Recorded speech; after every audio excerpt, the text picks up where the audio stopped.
In today's show, I'm going to be talking about the LA Clippers with the new host of the Locked On Clippers podcast, Michael Bolton.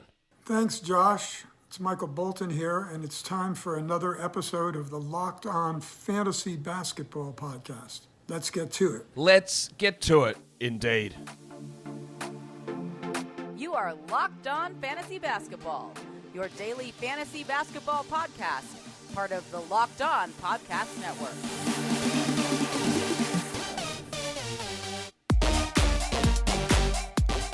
Hello and welcome to the Locked On Fantasy Basketball podcast brought to you by Basketball Monster. My name is Josh Lloyd and I am the lead fantasy analyst at basketballmonster.com and at Yahoo Sports Australia. And you can find me on Twitter, as always, at redrock_bball and on Instagram at Locked On Fantasy Basketball. Thank you for making Locked On Fantasy Basketball your first listen every day. We are free and we are available on all platforms. Yesterday, I explained what we were doing with these season preview shows.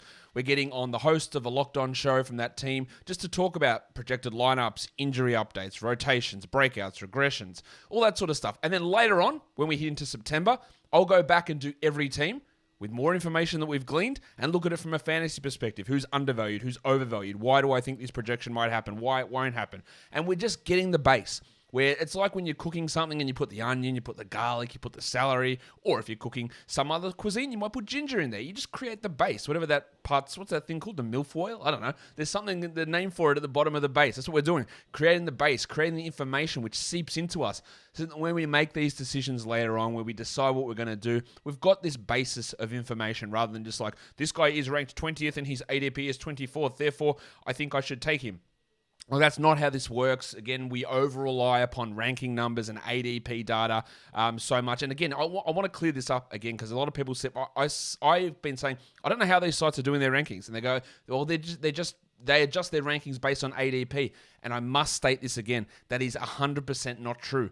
It is the exact opposite of that. ADP gets heavily influenced by ranking.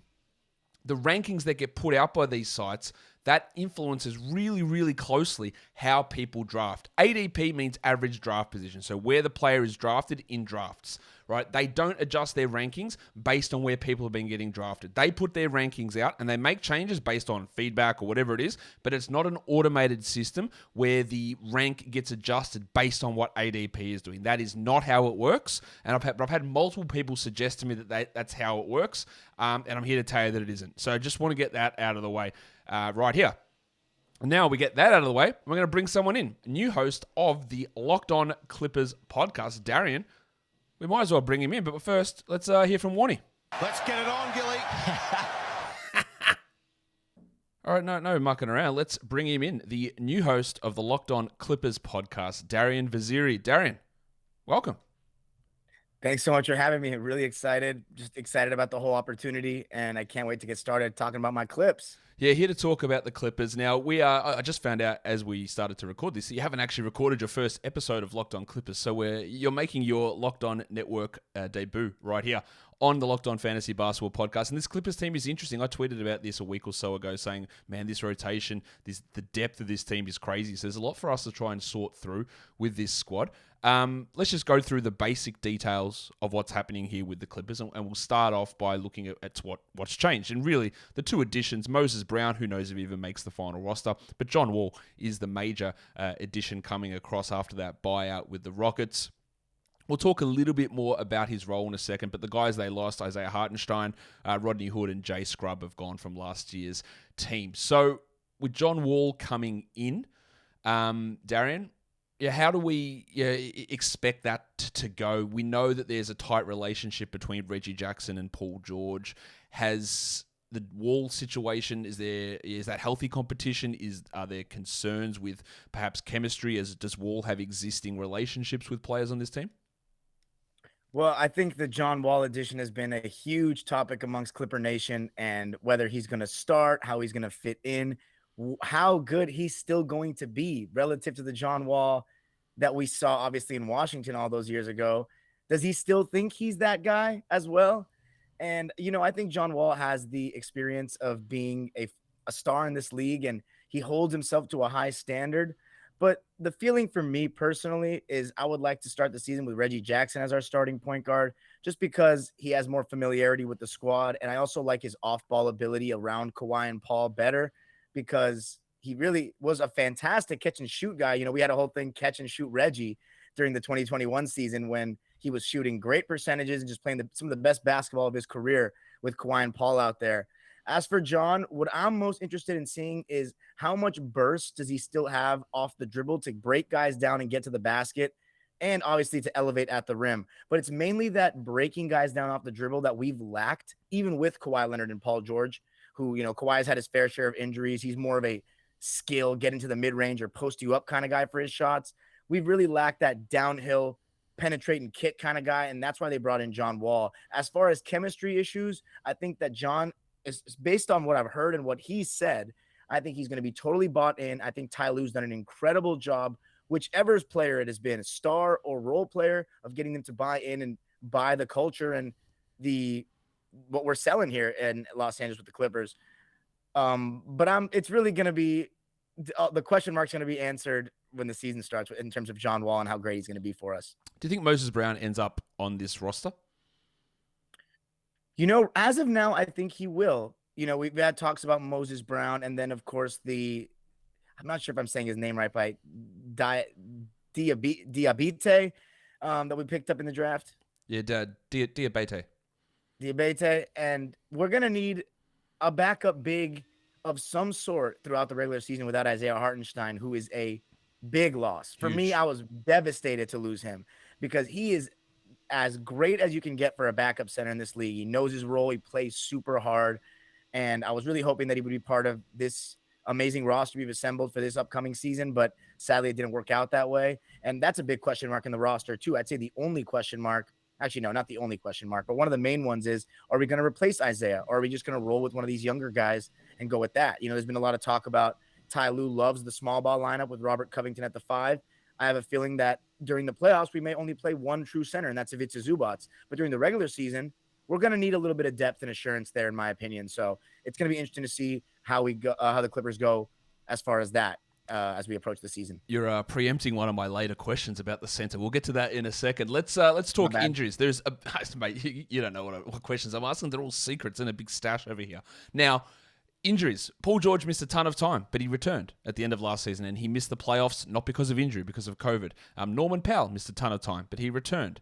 Marcus Morris was injured. He missed a ton of time, but he returned. John Wall didn't play all of last season. That wasn't an injury. The only real injury concern currently, well, not even know if it's a concern, is Kawhi Leonard, who tore his ACL in June 2021, early June 2021. The chances of him returning last season were almost, they were infinitesimally small. People still seem to hold out hope for it. But, is there any concern of Kawhi not being ready to start the season? Is he going to pull a John Isaac and taking 5 years off from an ACL? Or is he going to be ready to go? With the caveat, of course, that they're going to be really cautious with his injury. But he is fully cleared and ready to go now, I'm assuming. See, here's the thing. We're both assuming, but there has not been any report or any truth that Kawhi Leonard is participating in full-on contact 5-on-5 basketball, and we haven't heard that. And until I hear that, I'm a little skeptical given all his injury history. And it would be a real bummer, in my opinion, as a fan of the Clippers, but also just a basketball fan, that he wouldn't be healthy and ready to go to start the season. I mean, it's been an entire year. We were told it was a partially torn ACL, but I'm just taking that as it's a full tear, because this is it was clearly a very serious injury. But it has been a whole season. And if the fact that we were talking about him coming back at the end of last season, this just confirms that he was probably nowhere close to even being available for that play-in game or a potential playoff series had we even made it. So there is definitely some nerves amongst Clipper Nation about Kawhi not being ready for game 1. But I am, this is my optimistic Clipper fanness talking, but also what I actually think. And what I actually think is that he will be ready to go come not just opening night, but I think in preseason he'll be ready to go. If Yeah. If he's not ready to go, it means he's had a setback. That's as simple as it gets. Or the team's tanking, which they obviously aren't. So if he's not ready to go, there's something else that's happened there. That's how ACLs work. It doesn't take 16 months to come back from them. No matter what Jonathan Isaac will tell you, it takes 11 to 12 months. And if he's not back, something else has gone wrong. That is exactly how that stuff works. But Darian, you're new to the Locked On Network, and I'm sure you're excited to be part of this great team. But the best thing you're going to get as being a part of Locked On is getting to have Built Bar, because Built Bar is the best tasting protein bar ever. I can't wait till you get that first box delivered to your door and you get to taste the deliciousness that is Built Bar. And I hope you get the new flavor, which is the cookie dough chunk puff. It's got soft marshmallowy like texture inside, and like all Built Bars, it's covered in 100% chocolate. These bars are amazing in terms of their health profile. They're low in fat, they're low in sugar, they're low in carbs, but they're high in protein. So whether you're looking for a snack after the gym, healthy treat, whenever, just grab one, smash it down, and you're good to go. And you can get these delicious Built Bars and Built Puffs and all of the Built products for 15% off as long as you go to built.com, that's BUILT.com, and use our code, which of course is LOCKED15, LOCKED15. That'll get you 15% off your order of Built Puffs and cookie dough chunks and whatever flavor you want. There's so much stuff there. Go and grab them. Built.com, LOCKED15. Built Bar is, of course, built different. All right. Your projected starting five. And I'm asking all these hosts for starting fives, and you sent this to me and went, that's different to what I would have chosen. So here is your projected starting five. And there are so many different ways that this team could go. You've gone with Reggie Jackson, Paul George, Kawhi Leonard, Nico Batum, and Ivica Zubac. Now, I think that we can put Zubac, Leonard, and George guaranteed. Starting five, they're starting. The question mark is going to be Jackson or Wall. I do agree with you that I think it'll be Jackson there. But the other one, the Nick Batum spot, it could be Batum, it could be Morris, it could be Covington, it could be Norman Powell. So why have you leaned Nick Batum here in this spot? Well, this is going to be the tough part for some Clipper fans, and also honestly something that Clipper fans, a section of them, are going to like me saying. But in my opinion, as much as I like the guy, it is time for the Clippers to move on from Marcus Morris Sr., in my opinion. And the reason why I say that is not because he's not a very good player. He could go and help a ton of teams. And last year, we needed his scoring. We needed his shot creation. He's not really a creator for others, but he creates for himself. He can get his own shot. And we really needed that without Kawhi and, of course, without Paul for such an extended portion of the season. But with all these scorers coming back on our team, the players that don't really contribute when their shots aren't falling are tough guys to have in the playoffs, period, but are really going to have trouble getting into this rotation and being somebody who really gives a positive impact consistently. Because that's the one thing with Senior. He's one of those guys where if his shot's not falling, he doesn't rebound enough, and he's usually the second tallest guy on the court for us. And then his lateral movement has really gone down or slowed down over the last couple of years. And sometimes when he's at the rim, he just doesn't really do anything to deter shots. And he's still a very, very useful player, but I just don't feel it. I just don't feel like he has a place in this team just because we have too much depth. And Nico Batum, the reason why I went with him is because he's the best, arguably the best complementary player on our entire team. He has started before with Kawhi, with Paul, with Reggie and Zoo. He has been on the team now. This is his third season with the Clippers. And he's so great off the ball, maybe the best spontaneous off-ball mover on our team. He's a great communicator on defense. He basically is the opposite of Morris, where he doesn't give you the consistent points, but he gives you the consistent everything else. And I think that's more important to surround stars with. So in my opinion, I went with Nico because I hope that Senior's not on the roster. And I really don't mean that out of disrespect, because I really love Senior, and I'm always going to have love for him after the 2021 team that broke the second round curse that stood for 50 years. He was huge and had big games. So I'll always thank him, but that's just my opinion. I'll second it. I won't be probably as complimentary on Marcus Morris. I think he's significantly overrated, and you're right. He needs a team where he needs the ball. Like, he needs to be that number one guy. Like, he's not that defender that he allegedly was years ago. And when he's in that starting lineup, if he's there to be a defensive guy, he's the third best defender out of that group anyway. So what's the point? I mean, also, like, is he even a like? I think he could be a top three scorer on his team, but is he even a top three scorer on our team right now? No, he's with not. Norman Powell? No chance. Yeah, exactly. He doesn't rebound, he doesn't pass, he doesn't block shots, he doesn't really get steals. He shot below 50% on twos as a power forward last season. I agree. Like, he's brought in to be this defensive guy, and again, George, Kawhi, Zubats are all better defenders than him. Like, he's the fourth best defender and the fifth best offensive player in the starting group. I don't think there's any need for it. He probably will start some games. I would have gone with Norman Powell personally in there just to get some extra shooting and spacing out there. But Batum, as an unselfish player who can space the floor as a bit as well. Interestingly, Batum's only 6 months older than Marcus Morris. I reckon if you ask most people, they reckon there's 5 years difference between those two. But Batum can pass, connect, defend, provide really good value. I think part of the reason I do like Batum in the bench unit is just that connection, and also he can do a little bit of small ball center stuff. So if him and Covington are sort of switching around in that second unit, but there are so many options this team has, and if we look at their rotation, I've asked you to go look at a 10-man total rotation, and we've got Wall, Powell, Terrence Mann, Morris, and Covington. Now, you said you want Morris to be traded, and he might be out of there. So this doesn't include Luke Kennard. This doesn't include guys like Amir Coffey, who played such a significant role for this team last season. It doesn't include someone like BJ Boston, who put together a really strong rookie season for a guy picked in the 50s. So there is just so much depth on this team that it is going to be a juggling act at times for Ty Lue and how to work out how this squad goes. But I tend to agree that will be the 10-man group. I just have slightly different spots there. And it is going to be hard for Kennard, who probably is the 11th man, to find consistent minutes on this squad.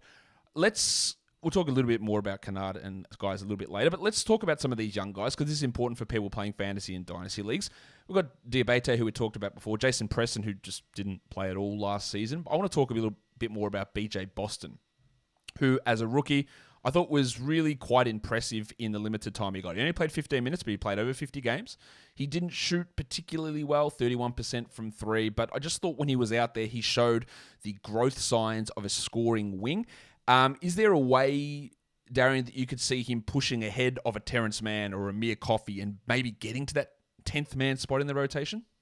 Not this season. And that sucks, because Brandon Boston Jr. could get into a lot of rotations in the NBA. He's a very talented player. He's got great defensive potential with his length, and he is really good in the passing lanes. But sadly, I don't think that he's going to be getting in the rotation this year. And mind you, I went to a sit down with Jerry West a couple weeks ago, and it was Jerry West talking to like 100 or so season ticket holders. And he said he feels as though Brandon Boston Jr. is going to be a star in the future. So hearing that out of Jerry West's mouth, I mean, that is just, I would be really feeling good if I was Brandon Boston. But I also had a question for you real quick. So on your starting lineup, you went with Kawhi at the 4? Yeah, or Kawhi, or Paul, because Paul George just refuses to be called a 4, but basically those two interchanging the 3 and 4. Paul George is 6'11". He thinks he's a shooting guard. He's not. But yeah, whatever. Either way between those two. Yeah, that I would say I don't mind that at all, and I've suggested lineups like that. I guess my only concern with Powell and Reggie in the backcourt would be maybe it's a little too small, as opposed to what I went with 3 wings. So, but yeah. Yeah, I think that if I was totally back to the starting lineup stuff, I'd be just looking to mix and match this stuff. You got the 3 guys locked in there, and then you rotate maybe that 5th spot, maybe Reggie and John Wall. You make a decision there, but that other spot, Powell, Batum, Morris, Kennard, whoever, Terrence Mann at times, you can just rotate those guys through depending on situation and opponents and health and rest and all that sort of stuff. Do you think we're not going to see much of Jason Preston this season, are we? Like, he missed all of last season. I thought he had some real potential as a point guard, but now he's going to be the 3rd string guy. And Reggie and John Wall aren't necessarily pillars of health, which we could probably put that title on anybody on this team. But we're just not going to see much of Preston this season, are we? No, I don't think so. Especially because Luke Kennard and Terrence Mann and Amir Coffey and Norman Powell all split some time handling the ball towards the end of last season. So we have options, like so many of them. And it's sad for players like Brandon Boston and Jason Preston. Weirdly enough, when I go through and do projections for every team, Darian, and looking at the Clippers team and the other team that was so weird in terms of just a bunch of rotation guys, obviously at a different caliber, was the Pistons with like 12 or 13 rotation caliber guys. Now, they've got 10 guys who are probably 9th men, whereas the Clippers have got 10 guys who are probably 4th or 5th guys in rotation. So it is different, but there's not many teams that have this much depth and this much in terms of rotation decisions that need to be made. You did preempt me a little bit with this before, but we'll ask it now. Do they actually need another center? Because Covington played center down the stretch a lot last season. Zubats was injured at times. Hartenstein missed some time. But Hartenstein, you said he's one of the best backup bigs in the league. To me, he's a clear starting caliber center, and I think he should start for the Knicks, but he won't. Do they need another center? Because there are some centers out there. You could go and get Hassan Whiteside to be a backup center. There are some guys floating around that you can get, and I'm sure if you wanted to get Alex Len off the Clippers, off the Kings, it wouldn't take very much to get him, considering all their centers. Do they need another center though? I think we could use one for the regular season. I mean, I think of a situation where what if Zubats is in foul trouble and we're playing against a Jokic or a DeAndre Ayton kind of guy where the small ball is just going to get us killed on the glass or maybe in the post if they're good enough in the post like Jokic and Embiid and Ayton when he's really locked in can be. So I do think we're going to need a backup center for the regular season. I just think that even though it's kind of the game has shifted away from the traditional center, I think having two on the roster at least is still something you might need. And I'm guessing you don't think that Moses Brown is necessarily... I don't, but I'm guessing you don't think he's necessarily that option. I'm down to give him a chance. I'm down to watch the first couple games and be open-minded about him being the potential backup center. But obviously I would be more assured if we picked one up. However, I'm not concerned with that really that much. If the coaching staff thinks that Moses Brown could be the backup center and they want to give him a chance to do it, I'm in full support of the coaching staff because if he's not, then they'll make the necessary adjustments. And that's the best part about being a Clipper fan in 2022 that you can't say the same about in 2012 or even before, is that now I have full confidence in the organization and coaching staff and ownership. I guess that's part of the organization, but that will make the right decisions. And in the past, the Clippers have not been known for smart management and a well-run organization. So I'm confident regardless. All right, so I'm looking at this list of available free agent centers and tell me which one of these guys you would prefer. It's not the greatest list, let's be honest. There's Montrezl Harrell, who knows what's happening with his legal problems. Are we looking at a reunion there? LaMarcus Aldridge. No comment. Okay. LaMarcus Aldridge, Paul Millsap, a Blake Griffin reunion, a Markieff Morris, maybe. There is Hassan Whiteside, Dwight Howard, Ed Davis, Tristan Thompson, DeMarcus Cousins, Greg Monroe. Any of those names stand out to you? I wouldn't say any of them stand out, but I would be down to take on the Monroes, the Whitesides, just for and I'm only talking 5 to 10 minutes a game, 15 max in desperation mode. Like not even anybody that may even be a consistent piece to the rotation. But obviously when you mention a name like Blake Griffin in front of a Clipper fan, I mean, that's definitely gonna trigger some emotions for sure. Do I think we need Blake? Do I think he'd be a benefit to this team? Not necessarily, but oh boy, if he's coming to the Clippers, I'm picking him up from LAX. That's my guy. I mean, that's Blake Griffin. He changed this whole franchise. So if he's there just to sit on the bench and wave to fans, I'm in full support of it. But the old Udonis Haslem role, bring him in there, sit there till he's 45, and just collect some checks on the bench. After nothing more. After he was traded away. All right, we know that the Clippers. We talked about it a lot. There's some older players. There's some injury-prone players. How cautious are they going to be with load management? I think we can assume that Kawhi is going to sit out most back-to-backs, at least to begin the season. He did play some back-to-backs before the torn ACL, but he's coming off a torn ACL. He's 32, whatever he is. He's going to miss a bunch of time. But with the other guys who have injury histories in the past, like Paul George has missed a lot of time, but they're weird things, like an elbow ligament sprain. Like, okay, cool. Like, that's not something that necessarily needs to be dealt with through load management. We've seen John Wall, who's missed a bunch of time, but hasn't actually been injured in 3 years. You got Reggie Jackson, who's had his own ankle problems over time. Morris has had this knee issue. Batum's old and's had knee and a whole bunch of arm and sort of injuries, shoulder injuries. How aggressive is this team? Again, given the depth, are they just going to be able to say, well, all right, Paul George, you're not playing every back-to-back. John Wall and Reggie Jackson, you guys just switch who plays each one. How hard are they going to go at that? I think they're going to go Kawhi plays no back-to-backs, Paul George plays no back-to-backs, and then everybody else will play every game that they can, except occasionally when they feel as though Reggie Jackson, mainly Reggie Jackson. I don't see them doing this with Terrence Mann or Norman Powell or any of those guys, but Reggie Jackson was worked really hard last season, and I remember they gave him a couple of games off after a long stretch where he'd been playing a lot and playing heavy minutes in those games. So I could see them doing that. But at the same time, depending on the overall health of our team, Reggie Jackson will not be carrying nearly the same weight he was last season. So maybe you won't even need to do that. So it really all depends on the overall health of the team. The one thing I can guarantee is I'm not guarantee, but I can speak on this with confidence. I think that Paul George and Kawhi will both not be playing back-to-backs. Definitely not Kawhi. Kawhi, there's no way. Paul George, I agree, is going to miss some time. Here's this question for you then. Will Paul George and Kawhi Leonard, will they hit 60 games played?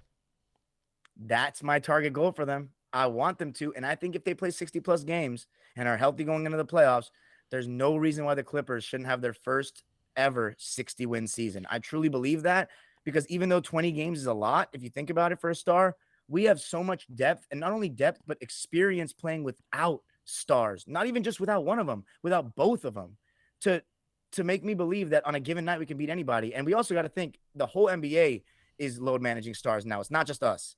So we're going to have advantages on given nights as well. Even with maybe a star down, we may still have the better team.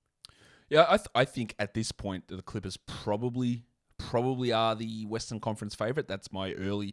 I haven't really dug into it completely, but I think they are the favorite at this point. And I do think that those guys will get to 60, maybe like 1 or 2 games over, but that's about it. I wouldn't think they're getting anywhere close to 70. Now, you talked already. We both think Reggie Jackson will be the starting point guard. But is this going to be a platoon, like a 26, 22-minute split, or is Reggie going to play 31 and John Wall strictly as a backup, or are we going to see those guys basically just splitting that role? I think it'll be splitting that role. However, it really all depends on how John Wall looks. I have more confidence in knowing what Reggie Jackson's going to look like, obviously, because this is his 3rd full season with the team coming up. And John Wall, as you said earlier, we haven't seen him, even wasn't injured, but he didn't play the whole season last year. So, the history of players not playing a full season doesn't always bode well. So we'll see how he looks. It really all depends on how John looks. But if I had to guess, it's going to be a split. I have a question for you.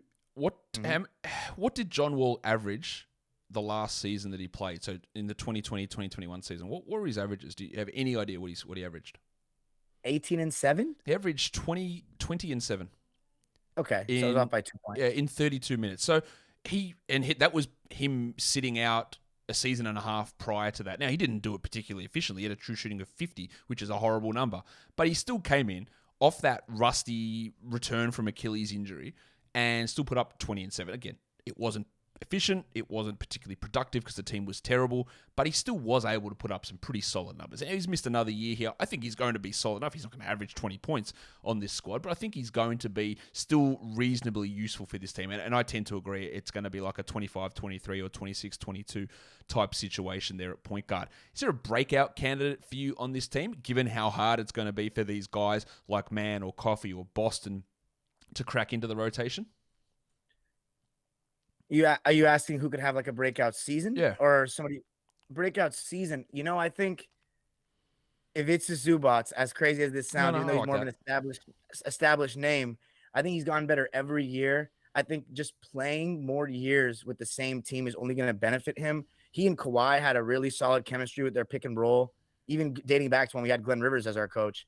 And yeah, well, I don't use the D word, and I won't be using it as host of Locked On either. But Zoo also has this potential of when you throw him the ball in the post, he has a nice right-handed jump hook, which the jump hook is kind of a lost art these days, and I really like when he goes to it. I just think sometimes we don't look to him as a go-to guy enough when he can be I think he can be a 15-10 guy. I know his numbers are around that, but I really think that he could be 15-10, and especially with no backup center, even though we're going to embrace small ball more, I think that if it's a Zubats, Ty Lue and the coaching staff and the rest of the players view him as a really solid player on both ends, and I think if he averaged 30 minutes, he would be a double-double average every night. I stand by that strong. I think he's a little under that right now. How many minutes he's averaged? He averaged 24 last season. So that was my next question. That's what I'm saying. If he averages 30 minutes, he's an easy double-double guy. Yeah, it's every day. 13, 14, and 10 really, really simply. Like last season, he averaged 10 and... Where's my numbers? He averaged 10 and 8.5. Like he smashes that number. So I guess the question is, does he play 30 minutes or does he play like 27 and they go small the other 20? See, that's the question I don't know if I can answer. I think you're on the right track with if he doesn't play 30, that's what he's going to be doing, 27 and the rest small ball. But you know what? Because I want it to happen, I'm going to say he's averaging 30 minutes for the first time in his career this year. I think that's legitimately possible. I really like Zubats as a player. So do I. I actually like Hartenstein a little bit more, but he's gone. So it's all for Zubats here. And he's got a real opportunity to if he stays out of foul trouble in particular, to put up some bigger minutes. Now, a regression candidate. Like when we look at the guys, what they did last season, there are going to be guys who drop off because, of course, you're reinserting Kawhi Leonard into this rotation, and you're adding John Wall. So who do you think's going to suffer the biggest drop-off from what they did last season? Well, if Marcus Morris is still here, then it's going to be him without a shadow of a doubt. Besides senior, I'd say Reggie Jackson. He needs to be okay with this, though. He needs to understand that it's not going to be the same heroic Reggie skipping up the court against the Lakers, shooting game winners left and right. And he's not going to have those same reins and that same amount of usage and control. He needs to go back to being a role player, and he may not even be I don't even consider Reggie a top 3 player on this team, which just shows, because last year was 1 or 2. Yeah. I definitely without Paul George, he's definitely 1 or 2. It's him and Marcus Morris Sr. were leading the way. But Reggie Jackson and Marcus Morris Sr. for sure. My other candidate for that is, as we talked about, Luke Kennard, just because the minutes are going to be tough for him to come by. However, I think Luke Kennard, there really is a place for him in this team. You can't get enough shooting and floor spacing in the NBA. And one thing I love about him, he's not static either. He's constantly moving without the ball. And he's one of those players on our team that does that better than anyone. Reggie Jackson played 31 minutes a night last year. That's going down. Marcus Morris played 29. That's probably going down. Kennard played 27.5. That's probably going down. Terrence Mann played 29 minutes a game. That's probably going down as well. Amir Coffey played 23 minutes a game. So there are a bunch of players who are going to lose significant chunks of playing time. Now, this question, I think, answers itself.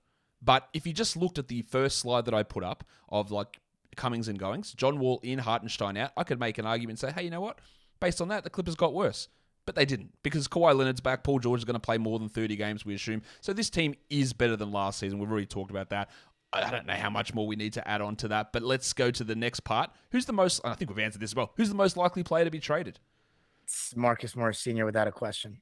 I agree with that as well. Now, I've got a couple of little cheeky quiz questions for you. I debuted this segment on yesterday's show, talking about some of the numbers that are put up over on the Basketball Index site. And they have some grades called three-point shooting talent, playmaking talent, and finishing talent. Now, three-point shooting talent is not just the percentage at which a shot goes in. It's based on the difficulty of shots, the creation of those shots, the percentage of them, the volume, all that sort of stuff. Playmaking talent is not just assist numbers, it's potential assists and creating open shots, and finishing is finishing at the rim through contact, open, and contest, and all that sort of stuff. So with that in mind, there's no wrong answers here, even though there is a right answer. Who do you think would have graded out the highest on this Clippers team as the highest three-point shooting talent? Paul George. Ooh. Now, I'm sorry, Luke Kennard. The answer is Luke Kennard. Yes. Yeah, now, there we go. We said, and I did the Bucks yesterday, and Grayson Allen shot like 45% from three for 40% or 40% of the season, but he wasn't the highest three-point shooting talent because he takes so many open shots. Luke Kennard's different, right? 45% three over the course of the season. He takes tons of them, and he made difficult ones, and he played a lot of minutes. The volume was there. That was great. And that's when you talk about, like, he might not be in the rotation, but you probably need to find a spot for the guy who is clearly, I think, the best three-point shooter on this team and can just shoot it with so much versatility in different ways, and that is super important. So, hey, here you go, 1 for 1. What about playmaking talent? Who's the best playmaker on this team from last season? Again, not the most assists, the guy that's creating for others, open shots for others, scoring gravity that opens things up. Who was the best player graded for their playmaking talent last season? By the eye test, without a shadow of a doubt, it's Paul George. What he does on the court when he's there is different than anyone else. Yeah, it is definitely Paul George. So, well, that's 2 from 2 from you. If you get this one, you are absolutely the Clipper god. You are the greatest Clipper person of all time. Who had the highest finishing talent on this? Now, I'm going to, because this is a tough one, I'm going to read the Basketball Index description on finishing talent, if I can find it. This metric analyzes a player's ability to get to and finish at the rim, using the getting to the rim and finishing at the rim ratings, as well as regressing smaller sample size. You can use this metric to compare among players with the confidence that the degree of difficulty is being captured and adjusted to allow comparison of players' talent in as neutralized an environment as possible. The way the math is calculated, players creating their own offense rather than finishing dump-offs will be rewarded more in this metric. So, who has the highest finishing talent on this team based on the numbers from last season? Again, if you get it, unbelievable. I'm thinking it's one of either two guys. I'm thinking Terrence Mann or Norman Powell. The answer, you're in the sort of the right ballpark. The answer was actually Amir Coffey. I was thinking that. He is a good finisher, especially going to his left. Amazingly, so yeah, it's not like who's just dunking the ball like Zubats would get tons of those, but that's not I was really. thinking Zoo, but then when you said that, I was like, it's not Zoo. All right, and the last quiz question for you: which active player has Paul George played against the most in regular season and playoffs combined? So, which player has he gone up against in games the most times active in the NBA? I'm going to go with, because of 3 consecutive playoff series plus the 2017 playoffs, I'm going to go with LeBron James. The answer is LeBron James. Darian, Hey. you've passed all of this. Fantastic. The player he's gone up against the most is actually Kyle Korver, with like 2 games over LeBron James. But of course, Korver has retired. He's joined a coaching staff somewhere now. I don't remember where he ended up going.